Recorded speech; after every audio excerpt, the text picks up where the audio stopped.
All right, we're good, Claire? Yeah. That's all you. Okay. All right, Mike, why don't you tell us what you were doing yesterday with Anthidiums that primed you for today? Um, yeah, our state parks folks have been surveying bees in the Ozark region for the last 5 years and have come up with a fair number of Anthidium. And for a while, they thought they had something very new, and turns out it isn't, but it's still good. Yeah. So yeah, most of yesterday we were working through Anthidiums and kind of road testing this key, and so it was fun. Good. Yeah, we have a lot more. I think we have more out here than you do over on the. Oh, you do. You do. I mean, there is some a Florida species that you guys don't probably see, but you start getting these Western things coming in. Yeah. And prairie jumping. Yes. So it is a good. So I think of like if you find a native Anthidium, you're in a good natural area. Yeah, that's if you find a non-native one, you're in junk. We have yet to find either of the introduced ones in really? What you and I would call a natural area. I mean, they're in the city by billions. But yeah, I see Manichatum is always associated with like stackies and basically big gardens. And oblongatum is a little more loose, so I'll see them in weedy fields, particularly I think on I want to say clovers, or birds of trefoil and things like that. Yep, exactly. Which Anthidium loves too, but then they don't stray a whole lot further from that. Do you want to? I don't know enough about the preferences for the other Anthidiums, the native Anthidiums, but do you want to talk about that just for a second? Yes. There's Anthidium psoraleae, I think I'm pronouncing it right. That's largely a specialist on psoraleae in the broad sense. That plant genus has now been split up into, I think, 3 different genera. But occasionally it's other legumes. So broadly speaking, it's a legume specialist. And so is maculifrons, which is another native that we usually find it on legumes. Yep. And then, and then there are a couple other might be here species that seem to be more generalists. Porterae and maculosum, which we haven't found here yet, but they're up right on the borders. Yep. Yeah. So I think psoraleae I think of as in particular on collecting on goat shrew. Sometimes, yeah, we found it occasionally, not regularly, but it does go to that. Okay. Yeah, it's not usually. So I don't know if there's even a record for Maryland at this point for that species. And I think of psoraleae, not to get too into the weeds here, as a lover of sandy areas too. Out here, no, because we hardly have any sand. All these dry, rocky prairies. Right. That's where the plants are. So that's where the tends to be. Okay. Maybe just we'll start in with your key here. I will share my screen, and then we might want to let's start maybe with the males, and then we'll do it separately with the females. We'll talk about what makes it an Anthidium thing. So one of the problems is that real quick, I think it's worth mentioning if we were to look at the Discover Life keys, Mike's is incredibly more comprehensive. We have 5 species in Discover Life, so the group should really be looking at Mike's resources right now. Yeah, well, it depends. So if you're east of the Mississippi, or at least, and particularly if you're way east, then Discover Life is fine.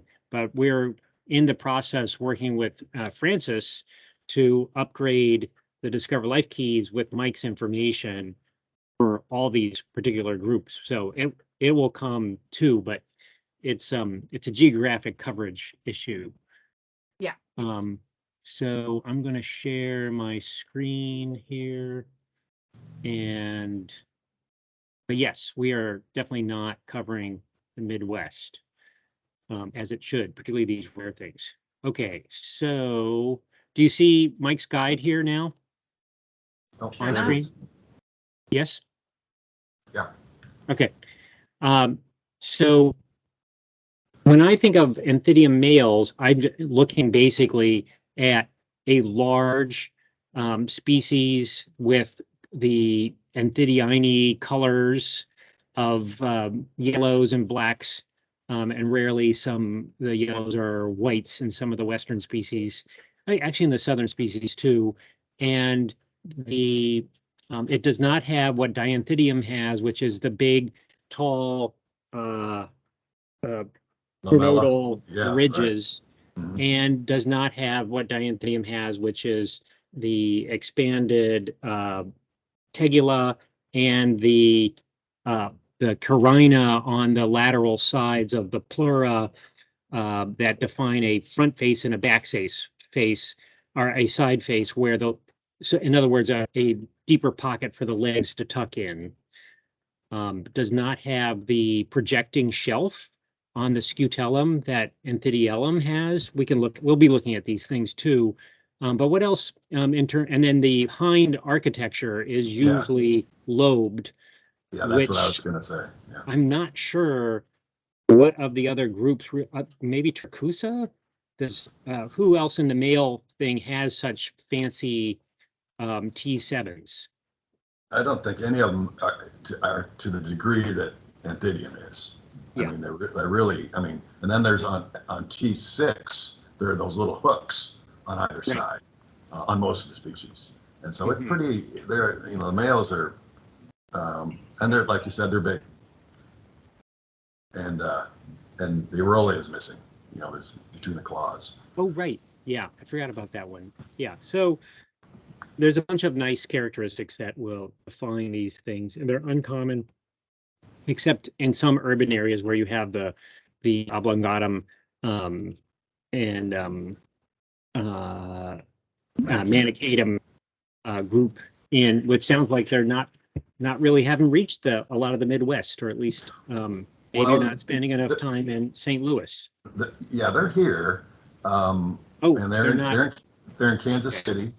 But they're only in certain parts of the urban area, and some of those are kind of trashy. Yeah. Oh yeah. Yeah.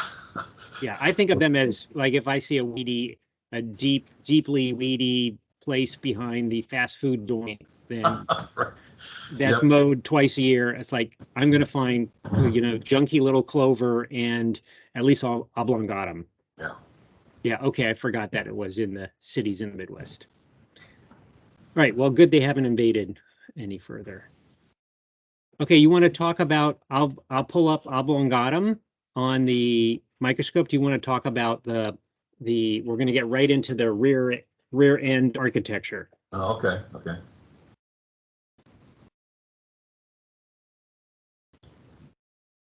So here's a oblongatum, and this is, Mike, you're splitting this out just based on the back end here. Pretty much. There's no on T7, which is, you see there, on all of the other Anthidiums that are in the Midwest and East, there's a spine-like structure between those two lobes. And in oblongatum, there's nothing. There's two lobes, but then there's just space between them, and that's diagnostic. But there are other things as well, but that's one that's usually pretty obvious when you first look at it. And here's the spines. One's out of focus over here on T6 that show up pretty easily. Very light hair. And then these kinds of patterns are pretty indicative of the whole group. It's going to be something like this with cutouts of dark colors invading what could have been a stripe. Yeah, and historically, I think that's been one of the issues with, not just with Anthidium, but with many of the other Anthidiines, is the color patterns are so striking, and so you can't help but miss them and be engaged by them, but they're variable enough in a lot of the species that that variation, I mean, doesn't have, as far as in many cases, some specific meaning. So, for example, this one, which I don't have anymore, is oblongatum, but it's like that is a really weird pattern. It is, yeah, that's unusual. Yep. Yeah, this is from West Virginia, but and also a lot of times, I don't know if it's across the board, but I kind of feel like it might be the males are larger than the females, which is usually not the case in bees. Yeah. Is that all the species, Mike? No, I mean, you know, yesterday we were talking about that, but with all the other ones in the Midwest, sometimes the males are larger, but not consistently. But with the Manichatum, boy, it's almost always that way. Right. And you know, they're very, I mean, they're one of the most entertaining bees to watch. The males are just, you know, they literally will get in your face, like male carpenter bees, and they protect flower patches, attack anything just about that comes around. I mean, they're, you can get quite close to them, and they're incredibly agile and quick flyers, and it's quite impressive. But they're fun to watch. So, Mike, you want to talk about the scutellum? So here's the scutellum and the little divots here, and you can. This is another. So satellite. This is the only male. I have tons of females, which just shows that I'm not keeping a lot of these super common things. But usually there's a whole lot more yellow throughout here, including on these axillary and things. But go ahead. Yeah, they're on either side of the scutellum. There is a weak, subtle, what I just call a triangular projection that doesn't show up well here, but all the other ones don't have. It's not dramatic. I mean, it's not something that jumps out at you. Oh, there you go. But it's present, and it's, on all the other ones, it's not. So that sometimes that can be helpful. Yeah, it's sort of a confirmation. Yes. Yeah, it's sort of a confirmation if you're running into like, oh, this doesn't look right, or there's some other kind of question. So that's there. This is the axilla, this odd little, you know, plate, I would call it, that in this group doesn't do much, but sometimes you notice it. And then when you get to Epilus and Triepilus and Coleoxys and things, this, for whatever reason, becomes greatly extended and moves down. But here, it's like most species, just sort of part of the fabric of this complete set. And then here's this little tooth that Mike is talking about, which usually has some color associated with it. But in this case, this particular specimen is interesting just in the fact of how dark it is. Basically, it is dark and has, it's like in Nomata do this too, is you can dial down the yellow markings, or you can dial them up, and you're looking for, and usually it's done in a regular way. So the last ones to go are often the biggest ones. And so you have small patches, they're going to go first, and then things become decreased in size. These would be larger elsewhere and fatter. And then sometimes they just completely go away. Like normally there would be some yellow up here, just to trick us. All right. Anything more about oblongatum we want to look at? I don't think so. Okay. Let's go back to Mike's key. So we will see. So the rest of them have the spine, as Mike mentioned, and T6 margin entire, lacking any projections, and the scutellum also entire. This projection on T6, I don't know, maybe we'll just take a quick look at that. It's another one of those ones that are, yeah, it's there, but usually all you have to do is look at T7, and you've got your character. Let's see if we can find it here. Yeah, so from this direction, it's pretty obvious. So here's, so you're barely seeing the lobes. You're looking down the askance sort of at the back end, and here's this lobed area coming out, but it's not a T7 spine, which you'll see as quite dramatic. So it's also, yeah, it's good to note it so that you don't call that a spine. Yeah, sometimes, T7. Right, sometimes T7 is tucked away and you can't really see it very well. So any one of those characters, the absence of a spine on T7, or the little triangle on T6, or the little divots on either side of the sucellum, either one of those is diagnostic. You know, you don't need to see them all, just any one of them, because they're not present in any other of our Anthidiums. Okay, so on this next couplet, I have a female porterae, wow. but I don't have a male. So we'll talk about. I do have male florentinums when we get to them. But let's from elsewhere, from this weird Smithsonian little collection I have from Susan Bottrop. I was like, I wonder what they have. Oh, there's Florentinum, or Florentinum. So do you want to talk about porterae a little bit here? It's a Great Plains species, maybe the most common Anthidium on the southern 2/3 of the Great Plains. It's very common. Good size, big bee in both sexes. Goes to a lot of different plants, but it likes legumes. And the males have a very conspicuous, narrowly triangular spine on that sticks down from S6 that literally you can almost see with the naked eye. Not when they're flying, of course, but when you've got it in their hand. And none of the other ones have anything approaching that. So that in itself, it's pretty diagnostic. Yeah. So it gets into east central Oklahoma, Kansas, Nebraska, but we haven't found it yet in what we call true tall grass prairie areas. But it's, is it possibly a sand specialist? So like east to central Nebraska, I think of the sand hills. Yeah, it tends to be in those kind of areas. Not exclusively, because we've not found it, but it does seem to favor those. Yeah. Okay.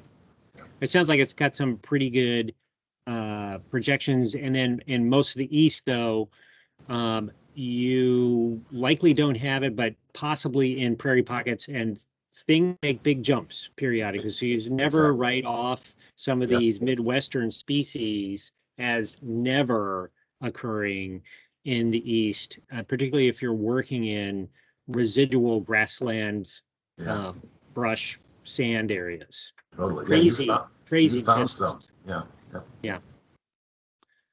Okay, so it has this S6 spine, which we don't have. So now we'll go into Florentinum, and we'll start with seeing the T7 on it. And this one, and the pair that I have, it's the male, which probably is related to Manichatum, is huge, much huger. Wow. And correct me if I'm wrong, this is that introduced species, right? That's been seen in Canada. And I've never come across an actual specimen that I've collected or seen in anyone else's collection. Yeah, we have never seen it in the Midwest at all. Okay. I believe it was a Quebecois folks who found it first, and then I don't know where it's been moving around. Are there any U.S. records yet? Don't know. Yeah.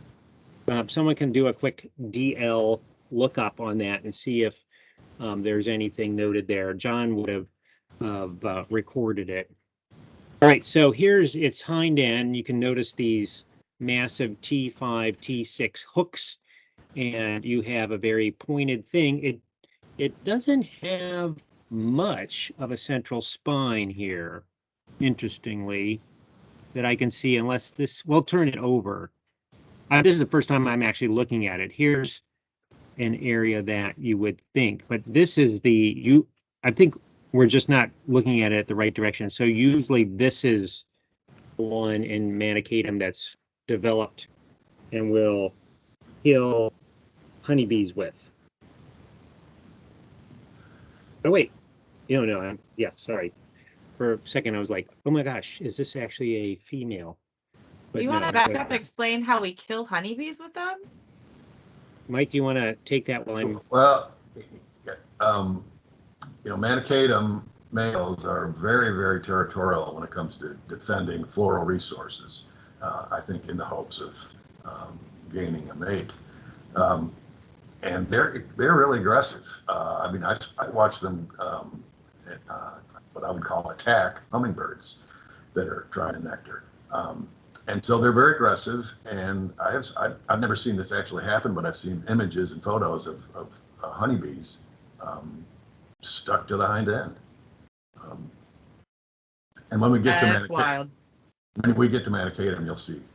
Sam will show you the spine. Yeah, sadly, and weirdly, I have no males. I either gave them away, or like I don't need to save any of these. I mean, this is going to change with our when we now have a big new collection. We'll save most things, but for now, we actually don't. I was like, good grief, I don't have a Manichaetum. How ridiculous. But anyway, we have Florentinum, and so if we're looking at this here, we're jumping back into things with a spine-like process in the middle, but it's not super obvious, I have to say, from this particular specimen. Well, but it looked pretty. I mean, to me, I saw it. I mean, it looks like okay. It's there to me. I think I have in my mind yes, I agree, it's there. Here, it would be here. I was looking for something bigger that maybe I was missing. But okay. in Manichaetum, it's like, so I think of it as like a peg, because it's using that to nail, honeybees are so soft. Like, of course you can just come up and kill them. But yeah, it's like, it's can you weaponized. redo that and scrooch the little crosshairs out of the way, because we're trying to take a picture for the group. I'm gonna try a different angle too. Cool. Also, Amy, I'm sorry, I don't know how to pronounce your last name, and it will be really rude for me to butcher it. Pointed out that there's one Florentinum observation on INAT from New York. Oh. And has been verified? I'm checking that. Okay. There's quite a lot of suggestions. John Asher, yeah. Yeah. Okay. So I wouldn't be surprised. It seems like it's been around for now 5 years or so up in Quebec, and that it's the kind of thing that would naturally spread if it's already established enough that people found it. So here, right, there is a central spine. It's just not as big, I will say, as in Manichaetum. And then I think, Mike, you mentioned in the guide that T6, 5, and 4 have these lateral spines, projections. Yeah. Let's shift this a little bit more so we can investigate that. T4, I wasn't quite seeing it, but it could have been just the angle on it. Well, it may be more variable than I realized too.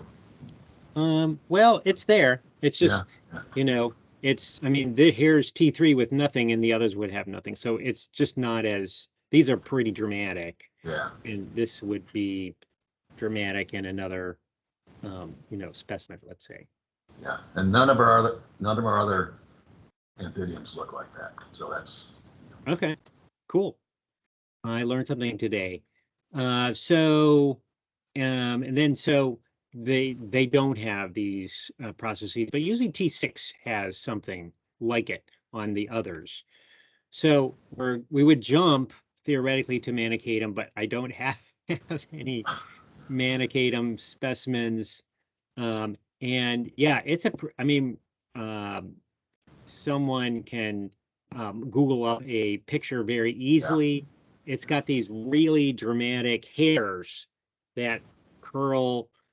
They're dense and they're obvious, and they're very curled on the edges of the tergites. Mm-hmm. And it's hard to miss that. Yeah. And even when they're beat up or wet, I mean, it shows up. I don't know what that's all about, but it's very, very striking. right. This florentinum, let me just take a quick look. It doesn't have anything, even if we're looking at this specimen, it doesn't have anything close. Well, maybe up here. Let's take a look on the side and see if it comes any close. But there's a lot of good pictures out there on the web of these males of the Manichaean type. So, yeah, it's got hints of it. So these tufts are what we're talking about in a way, but they're much more, my impression would be bigger, extend more down, all the way down to, I would say, at least T5, and much more curled, tightly curled. Yeah, yeah. But there's a hint of it, but these are so overwhelming a good character that we don't really need the curly hair aspects. Okay, and you would see in these other species the scutellum as being very nicely formed without any little teeth too. All right, so we get to Manichaetum. We got the pearls on the sides of the abdomen up, and let's see, clipial margin. So the female has tons of little teeth, and I don't ever actually look at the male clipial margin, but it sounds like there are a couple of teeth on either side. Yeah, and I'm not sure. And yesterday I noticed that there are a couple other species that might be interpreted by some as having something like that, but I'm not sure I'm going to leave that in that part. Okay. All right. All right. So the rest do not have those teeth, or at minimum don't have these dramatic tufts of hair. And so now we come to a bifurcation here that is T7 lateral processes narrowly triangular to almost spiniferous, and T7 lateral processes more broadly lobate, not triangular. Okay, so let's see what I have in terms of males for any of these. And we'll put away this one. And I have a psoraleae, and everything else, sadly, that I have in my collection. Everything else are females, but I do have a psoraleae here, so that'll illustrate. Let's see, you're putting that into the lateral process broader lobate, not triangular. So let's take a look at that. And I'm going to get rid of the label on this. I believe this is from the Badlands. Oh.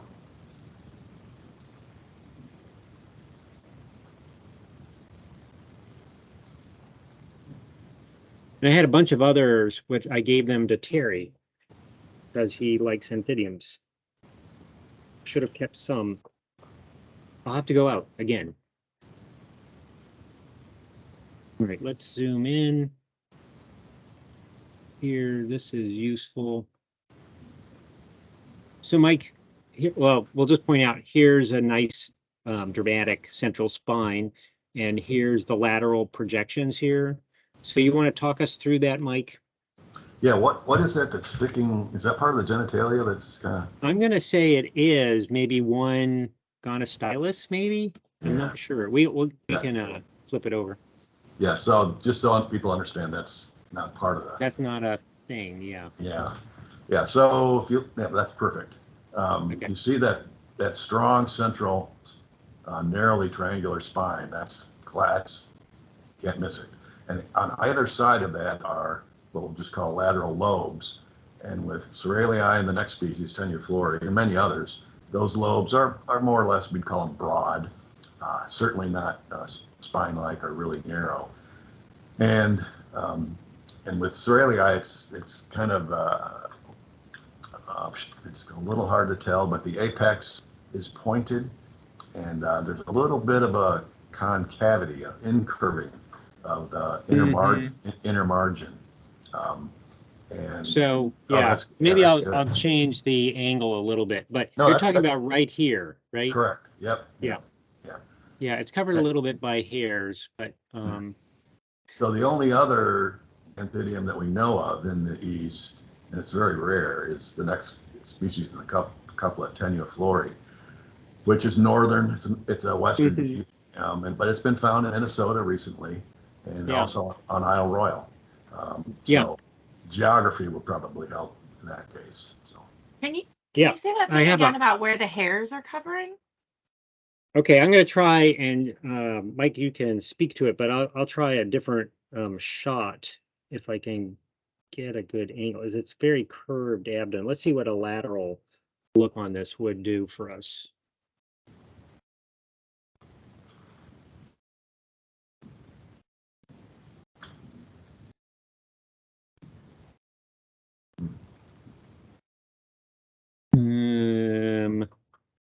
What is going on down there?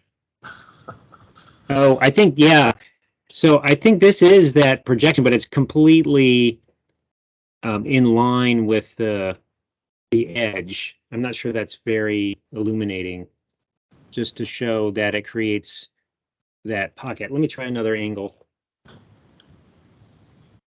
So something else I've noticed with our Anthidiums is I don't get them in bowls very often.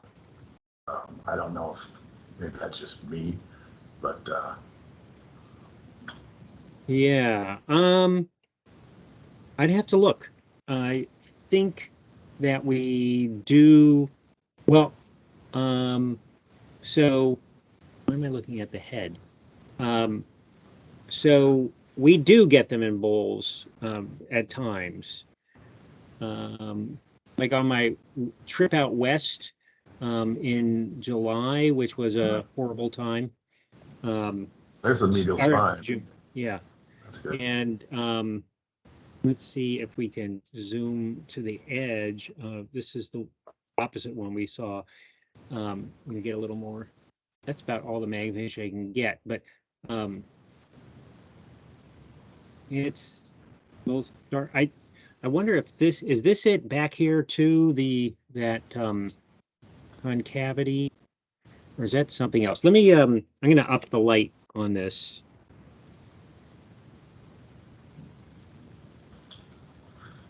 And anyway, I caught quite a few of the Anthidiinae in bowls, but I certainly have caught them in by net quite a bit too, and they're fast.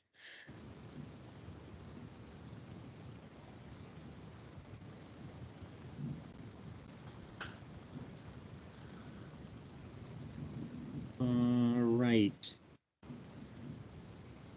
So central spine, this is the edge. I'm going to bring it into focus and we'll see what we can see. And maybe there's just so much hair there, but I believe it's the problem is here's the back edge, right? And so this is this little pocket that is just, I think, maybe in almost any view going to be covered with hairs, but it seems to be morphologically it's in a different plane too.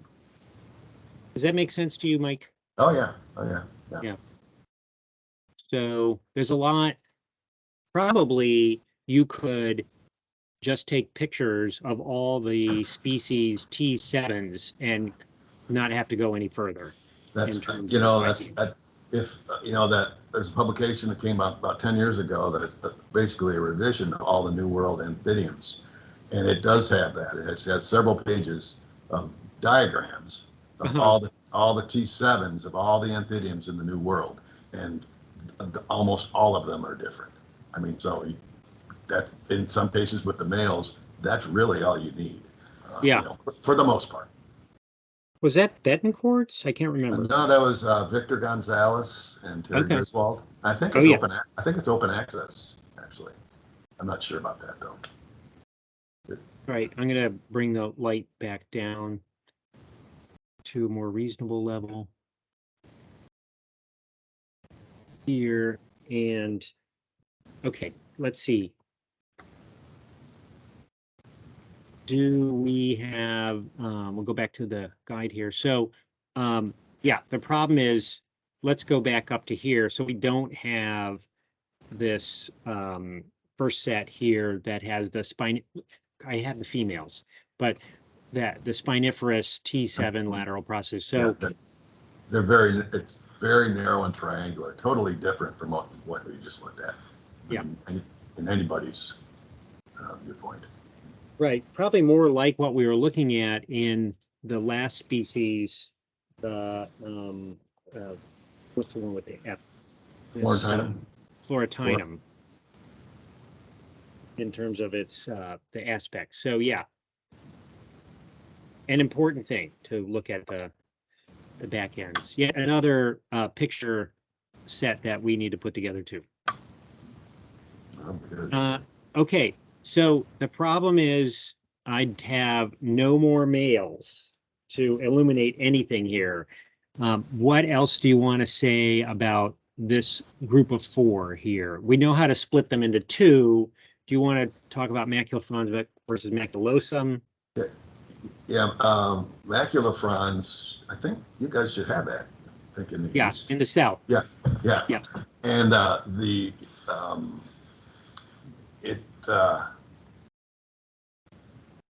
escape is all yellow, and there are little spiny processes on the underside of the hindcock central canter, which not real obvious, but they're there. None of the others have that.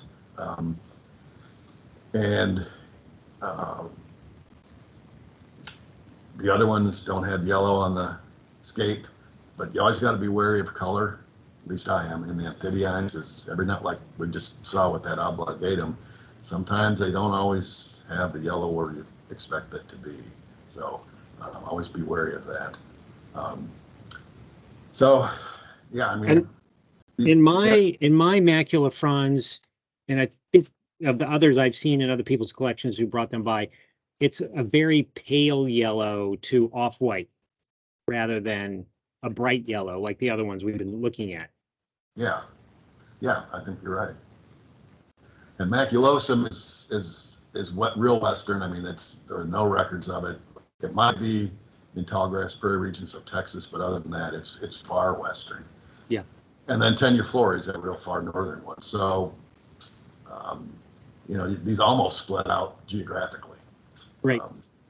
And I have one I have tenuiflorae from Isle Royal, that female, so we'll be able to look at those. Okay. So I don't even know, does psoraleae get that far north? No, I think it's southern Michigan. I think, and I don't think there's anything further north than that. Okay. So. All right, and so again, a lot of goodness, but again, you can't trust that because a lot of these things are so little collected, and a lot of these cool areas that you might go to are also not well collected. Right. There's a million little pockets of prairie to investigate. Yeah. I mean, it's a helpful guide. It's certainly not a definitive way to identify something usually, but if you're in northern Minnesota and you collected Anthidium, the odds are pretty good. It's just going to be 1 or 2 of these on the list. It's not gonna, anyway. Okay. All right. Females. What time do we have, Sydney? I mean, Claire? It is 1:42, and I'm going to wrap us up on time. Okay. All right. Well, we can start in. Is that okay that we start in on females? Sure. Heck yeah. Okay. All right. So I spent time looking at I'm going to need to pull my specimens here, or I'll lose track of what's what. But Mike, do you want to introduce the females and maybe talk about Anthidium characteristics that make them Anthidium in the female side of things? There's in our geography, all the females have, this is kind of crazy to say it, but too many teeth to count on the mandible. I mean, we're not talking about 2 or 3 or 4. We're talking about 5 or more of various sizes. No other bee group in our geography has mandible like that. I mean, it's just fascinating to look at them. But all those little, there's some big teeth, some little teeth, but we consider all of those teeth. So basically any bee with, 5 or more mandibular teeth, there's only one thing it can be, and it's going to be this group. And even when the mandibles are closed and not spread, you can pretty much determine that. So that's a good thing. And there's no aureolum between the claws, and they have that classic, pale yellow or bright yellow, black pattern, and they're big, most of them, relatively speaking. Yep. And most of the females have, it's hard to describe, but the basotarsi are incredibly densely hairy. I mean, so much so that I'm thinking manicatum females. So that you can't see the integument. There's so many dense hairs, and it's not diagnostic necessarily because some of the mellidids are like that, but it's interesting. Cool. Yeah. Okay, so we'll just go right into the guide. So the first one is, of course, a specimen of which I only have a male of. But it sounds like to me you got a line, so a ridge, a carina running down right down the middle of T6, splitting it in half. Is that not that dramatically? Okay. But it's something you would notice, and then it kind of terminates in a bidentate process. It's unique. I don't think there's any other species in Anthidium in the country that has, the females of which has something like that. So it's very unusual. Yeah. And stands out. That's all you need to see, almost. And a darker bee, as even the males are a little bit darker. Where you're talking about the Clippius superocular area is black. Yep. And that yellow is pale yellow, almost whitish in some of them. Yep. Okay. The others do not have such things. That's why we start at the top. Now, manicatum, I actually have manicatum females here, so we can put one on deck. And so I think when I'm looking at things, I'm in areas that don't have these Western things, so I almost always look immediately on this group at the Clippius rims. Because is it unique that they have these teeth there? And I'm going like, got it. That's what it is. I don't have to look any further. So here you can also see all the teeth on the mandible that we were just talking about. And then Mike can talk about the toothiness of the clippial rim there.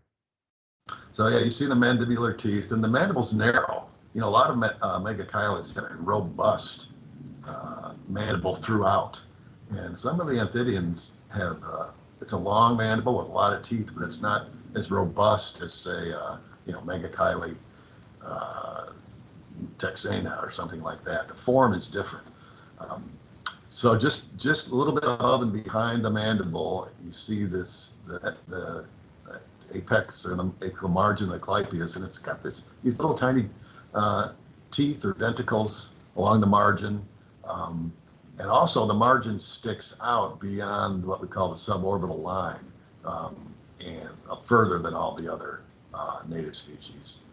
And, it's got a longish face. Yeah, and that's all right there. That's all you need to see. It's manicatum.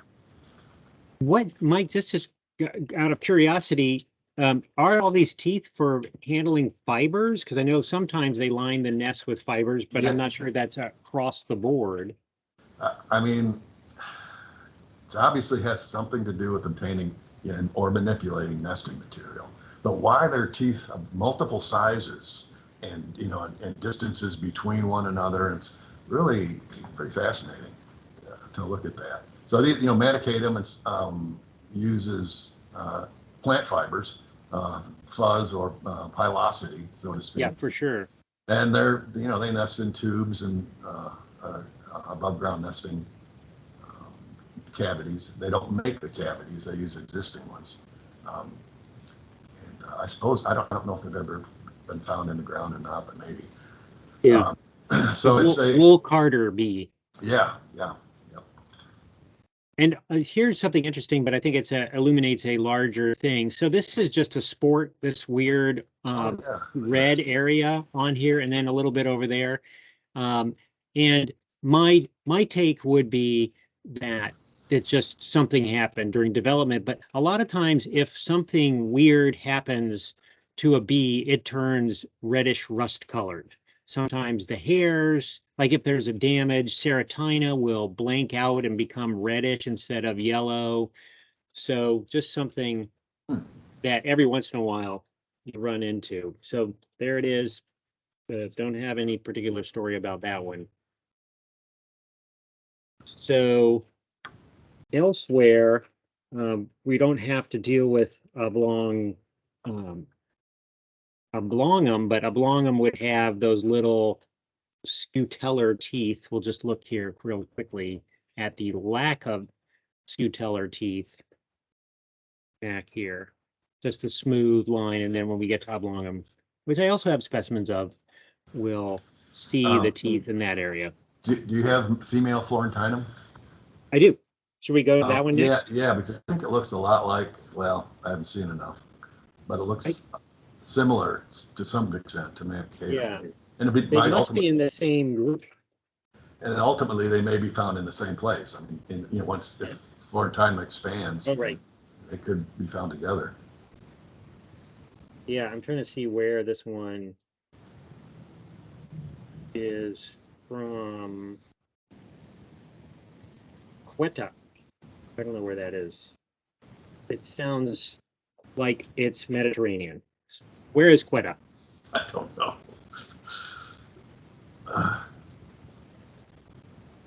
Someone will know. Okay, so let's actually, you want to look at the Clypeus, I guess, first? Yeah, the head, the ones I've always seen have a completely yellow Clypeus in the females, whereas Manichaetum always has some black basally. Have you actually seen specimens? I have seen specimens. It's been several years, but I've seen photographs. And that's what they look. The Clypeus is always yellow like that. And then the Manichaetum, basally, the one you showed, and all the ones I've seen, there's some kind of a black triangle or black at the basal part of the Clypeus. Yep. So, and there's no teeth. I mean, if there are any Clypeal, well, it's there's a little weird one right here, right? Maybe. Faintly. Yeah. But here's a mandibular teeth and a lot more yellow on this bad boy. Yeah. Definitely. Let's see what else is in the guide that we need to differentiate Florentium. I think the female florentinum have T5 and T6. Somewhat like the males have lateral processes, which our native ones don't. Yeah, and basically it doesn't have all the teeth on the Clypeus. That just keeps it away from our friend Manichaetum. Let's see. Let me turn this a little bit sideways. A lot of yellow. Yeah. Yeah, I've not come across one from anybody, but mostly I see U.S. stuff. Oh wait, did I put the male on? Yeah. Is this a male? Oh, maybe I have. Hang on. Maybe I have two males. Never mind. They're both males. All right. No wonder. Oh. But I thought I saw a ton of teeth. But usually the males have sort of a shadow amount. Well, maybe it is less. But clearly, yeah. Let's look at it under here. This is interesting. I'm looking at it now, which of course nobody can see except me. And it's got T7 and T6 have pretty good lateral spines, like we saw on the other one. But T4 really does not at all. So not sure. Again, these are really old specimens, and so it's possible that this is a different species or something. Okay. So anyway, well, let's say I do not have females of that and move on. But you would not see the in the other females, you would not see the teeth. Okay, so you want to show obligatum real quick? Okay, here we go to obligate. Yeah. All right, so no clipical teeth. I don't know that we need to see that, but we'll go to the scutellum, which is sort of the, is that what you portrayed here too, is the go-to definitive character, or do you have other characters? The pronotum, I mean the pronotal lobe, and that's and the scutellum, either one. Oh, okay. All right, let's go to the scutellum first. Another dark one, and it will be bend it a little bit. It is often difficult to see these things, and sometimes you have to move hairs, run a pin along the edge. But there you can see it. So if we look right here, so here's the axilla. Can you bump up the light? Yeah. And let me move it to more of a center on this too. And 5-minute warning. Okay, that's good. That's good. Yeah. I'll add some more light so we can get a good shot of it.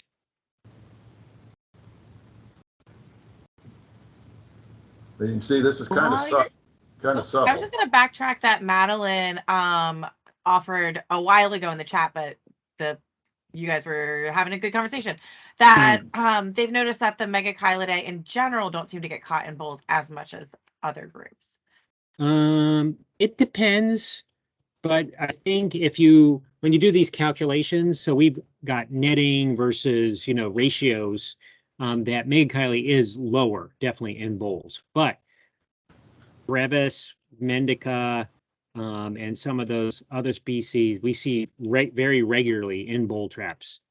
So other groups are really shy away, like Hylaeus, Calides, really don't want to go into a bowl trap.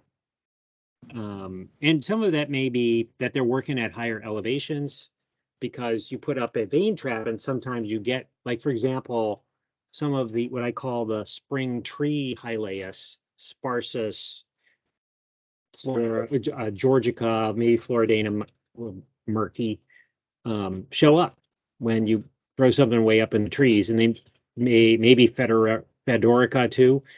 It just may be that we don't have bowls where they're flying too. It's hard to say, but yeah, in general, Megachilidae, one of the lower end things, because you can also, they're very obvious. You can hear them and you can see them. So when you're netting, if there's a Megachilidae in the area, you pretty much can zero in on it too.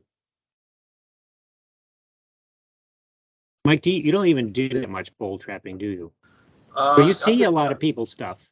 Yeah, no, I do some. I mean, if I'm in a new place, a new area, I always make sure I put out some bowls. Yeah. I mean, not by the hundreds, but right. I mean, But do you see the same thing? Yeah. Although with Megachilidae, and particularly Osmia, I usually don't get them in bowls, but sometimes when I do, I get a lot of them. So I don't know what that means. Osmia, often the males which are often hard to get, are surprisingly common in bowls. And yes, in the spring, Osmia are regular, I would say, in bowl traps.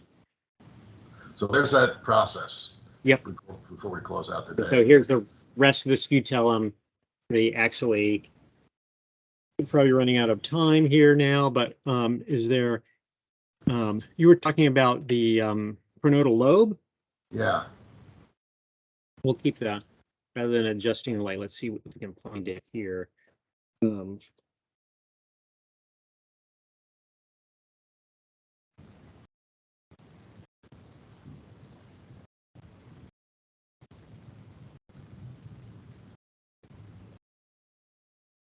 I think I have to turn it on its side. And what are we looking for on the pronotal lobe? I don't even know that one. It's It's got a weak lamella. Okay. Where the other ones don't, and there are few hairs. So it's different from all the other ones, but maybe not dramatically so. But I found it useful. There we go. You can kind of see the edge of it sticking out. Oh yeah. Yeah. Oh cool. So I did not know that one. Yeah, the other ones don't have that. And it's kind of translucent. Yeah. You know, so somewhat like a Anthidium, not to that extent maybe. But. Yeah. So here's the edge of the sclerotized or dark or opaque part. And then there's this little clear weird rim, which really almost no other groups have at all. And apparently in Anthidium, none of the others have too. So there's another nice little diagnostic thing to add to your set of information about oblongum or Anthidiums that you can spout at your next cocktail party. So I guess we should probably stop there, Claire. Oh yeah. And then we'll dial in, and then we'll probably run to Anthidiellum, but maybe bring in the Pseudanthidium and Paranthidium folks with that group, the sort of one-offs, and then we can evolve to, might as well do the rest of the Anthidiinae, do some Dianthidium and Fracusas. Sounds like a great plan. We have, December mapped out. Okay. Okay, awesome. Thank you. Well, we did take the vote that we will see you next week. Mike, will you be able to join us that day before Thanksgiving? That work for you, Mike? I think so. Yeah. Fantastic. Okay. Well, all right. You all. Okay. Thanks, Claire and Mike. Yes. Sam, can I talk to you for a second? Yeah. Okay. Yesterday